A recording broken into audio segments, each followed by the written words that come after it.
station, this is Houston. Are you ready for the event?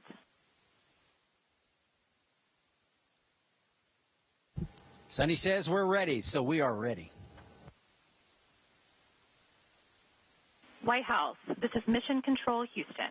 Please call station for a voice check. Station, this is White House. How do you hear me?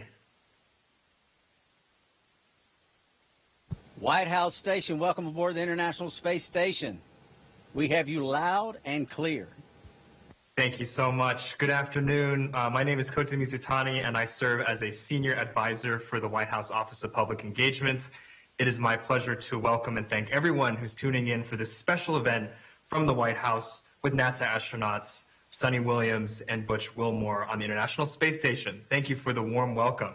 We have an amazing conversation lined up today, and I want to thank our astronauts for their bravery, their wisdom, and for their time.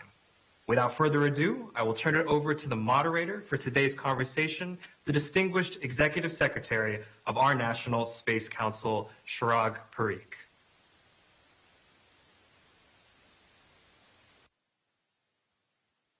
Well, thank you so much, Butch, Suni. Greetings from planet Earth.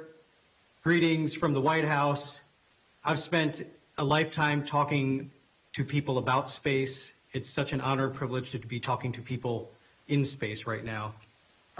President Biden, Vice President Harris, and the entire team here at the White House are so thrilled, so proud of the accomplishments that you guys are achieving. We're going to remember your mission for a very, very long time. And your mission is helping us continue to transform America's leadership in space and our nation's access to space. Your work to help design and build Starliner, your bravery in taking this inaugural test flight, something only 10 Americans before you have ever done, demonstrates the ingenuity and bravery that deepens American leadership in space. And we can't thank you enough for what you're doing. And I can't think of anyone better to demonstrate this leadership than the two of you. And also, Suni, as a girl dad of a 3-year-old toddler who thinks she's a teenager right now, it's awesome to know that she has going to grow up in a world that has someone like you as a role model along the way. So thank you so much for what you're doing. And I know that there's a lot of other parents and kids all around the world that are feeling the same way that I do right now. And I'm excited to hear more about how the mission's going. And we have some questions from people all across this country who want to talk to you and know how's it going. But before I do, maybe let me turn it over to the two of you for some opening remarks. Well, I can tell you it is an honor to share this time with y'all as well. And yes, it has been an interesting several days. It's been a wonderful several days. And Suni and I also, and I'll use that word again, feel honored to have the opportunity to share in this together, sharing this with all of those that at Boeing and at ULA and at NASA that have put their all into this. Time and again, we've met different challenges and have met those challenges with a path to success. And here we float at the International Space Station together, having accomplished a large part of the mission, a very important part of the mission, the launch, the rendezvous, all the test points that we did coming up here.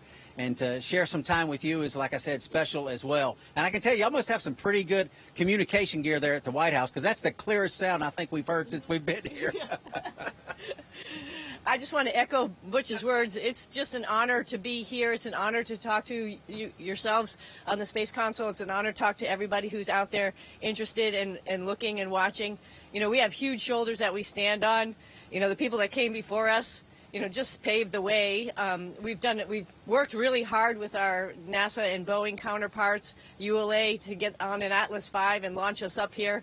It was an amazing ride. We can talk about that forever if you want to talk about that. Technical stuff is pretty awesome and cool.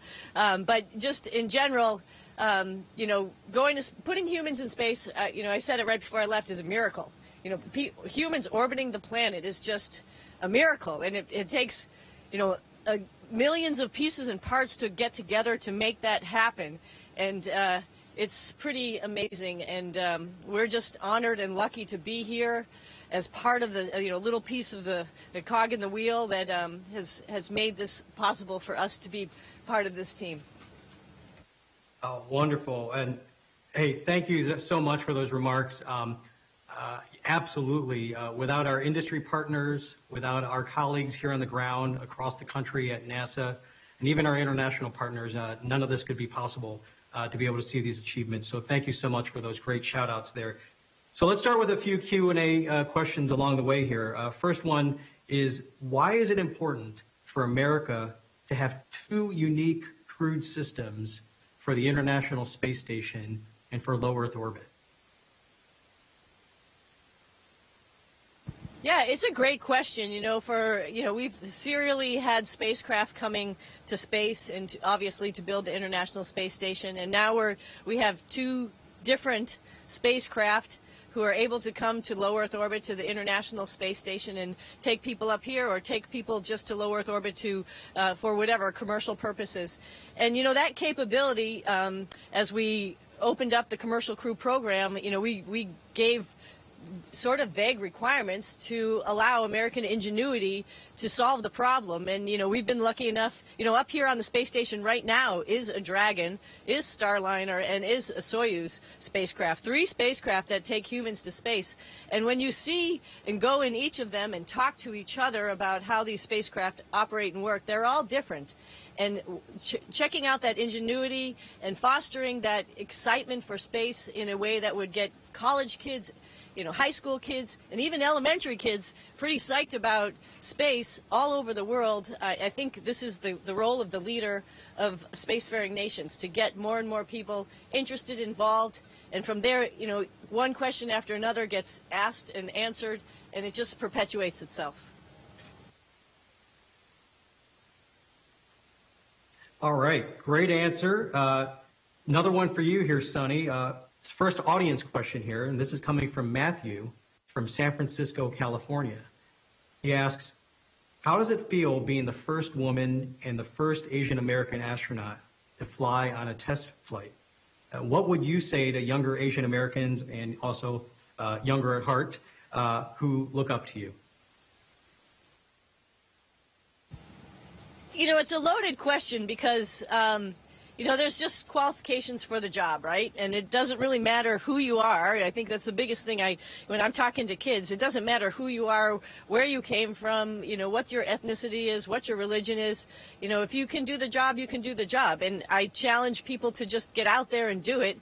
And don't let anybody else tell you no. If you can do it, why not do it? And, Butch reminds me every now and then when we get these types of questions, it's sort of funny because I don't think I'd be here unless he thought I was good enough to be here, and our whole team thought I was good enough to be here. So, I just want to do the job, and I think anybody who is really committed and ready to go can do the same thing.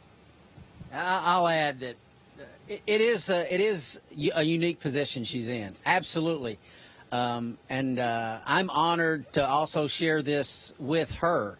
But I can tell you, when we sit in that capsule side by side, where we come from, what we look like, how long our hair is, how short our hair is, none of that matters. All that matters is knowing your spacecraft absolutely in an integrated fashion as best as you possibly can, so you can deal with any and all contingencies.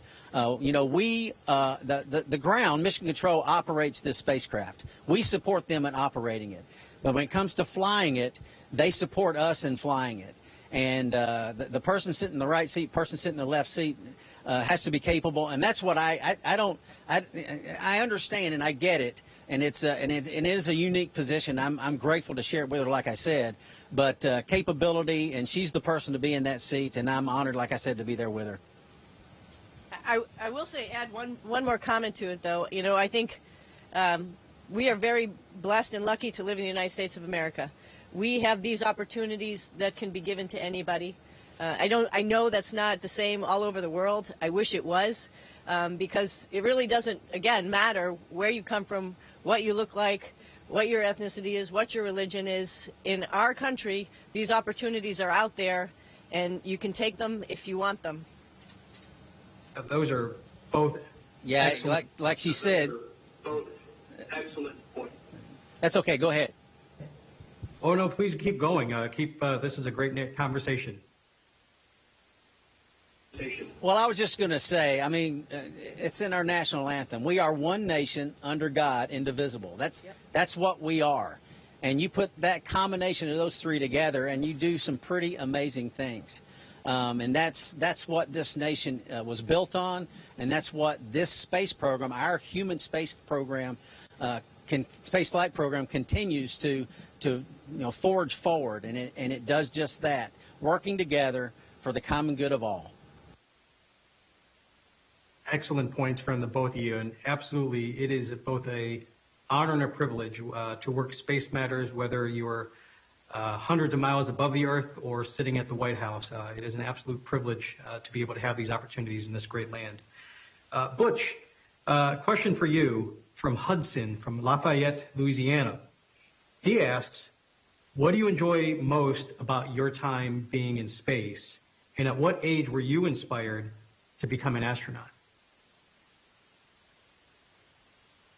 I can't remember the age. It's always been there from day one. I mean, watching my little black and white television during the Apollo era, and it's always been a fire and a desire for me.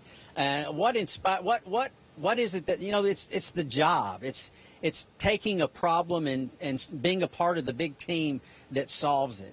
And space flight is wrought with, and I won't call them problems, but they're just issues you have to deal with. I mean, anything that's hard to do is worth doing, and anything that's worth doing is probably going to be hard to do. So, and that's space flight. That's human space flight. There's a lot of issues that in human space flight that we deal with that other space flight, satellites and such, don't have to deal with. And that's because we are a fairly important commodity as humans, and preserving life and preserving the capability and redundant systems upon redundant systems to make sure that that's the case is what we work with. In failure modes, if that fails, what happens then? And then we theorize, well, since we had that failure, now what if we have this, and this failure? How are we going to handle those? And coming up with a plan to do that. That's what we're all about, and that's important, and that's really what drives me. And it's the challenges that day in and day out. There's not a day that goes by that there's not a new challenge, and that is thrilling and exciting. And it's working together. I don't know that I'll remember as much what we've done and accomplished as really who we've done it with and shared it with. I think that's the memory that I'll be holding. Wonderful. Thank you so much.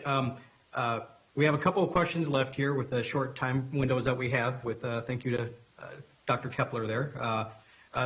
Suni, Swati from Cincinnati, Ohio, asks if you could share any insights or experiences from your space missions that influences your perspectives of living back here on Earth.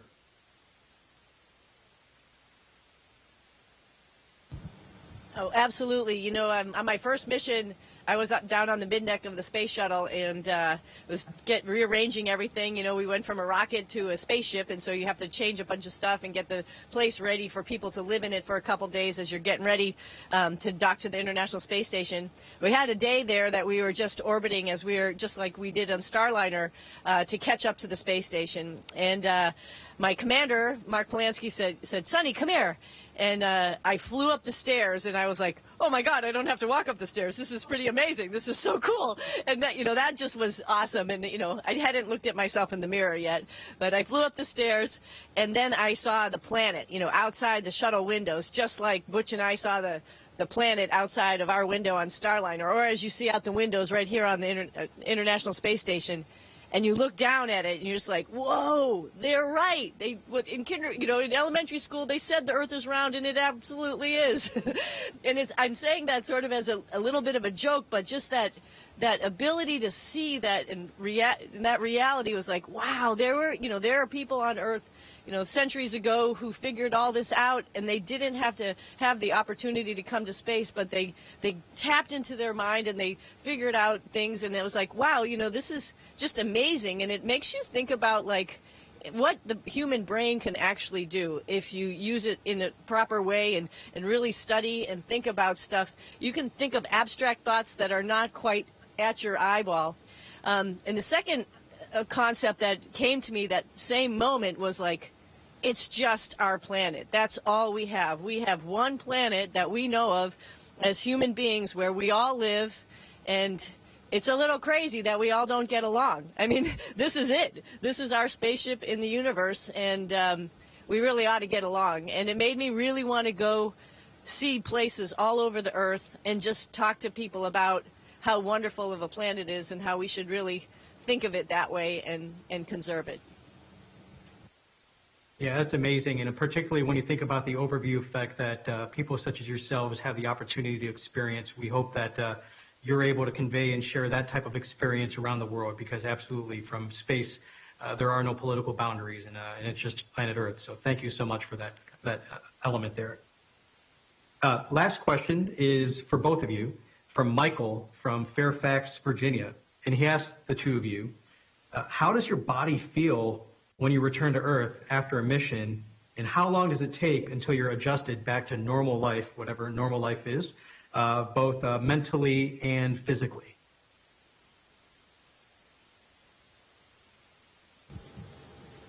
When you've been in space for a little bit, gravity is not your friend. But you adjust, right? The human body is truly amazing in its design. That you've neurovestibular, your balance in your semicircular canals is where we get our balance, and it takes a little bit of time for them to get adjusted back to gravity. And once they do, you're fine. And it's different for different people. A couple hours for some, a couple of days for others. So it is a process. But there's no better place to be than on Earth. It's great to come here and visit. Yep. And great to come here and visit for extended periods of time. But Earth is where home is. Earth is where family is. Earth is where we build a lot of those memories and working together to get here and go other places. Yeah, you know, it's interesting. We were born on Earth. We were formed on Earth, and so our bodies, everything about them is about gravity. And so being able to come up here and live in space, it takes a little adaptation. And likewise, once you've been here, your human body, which is amazing, can adapt to living here. And so going back to Earth, it's a little tough. But like Butch said, you know, you can't escape gravity, and so when you get home, you just adjust to it. When I was on my first mission, which was almost 200 days, it took almost that many days for me to feel like I wanted to run as fast as I could before I left. It's, you know, it's a phase thing. Like Butch said, neurovestibular. Also just being tired, because like all those little muscles, your balance muscles, you don't have to use when you're up here. When you get back, your body is stressed out a little bit and has to understand all that.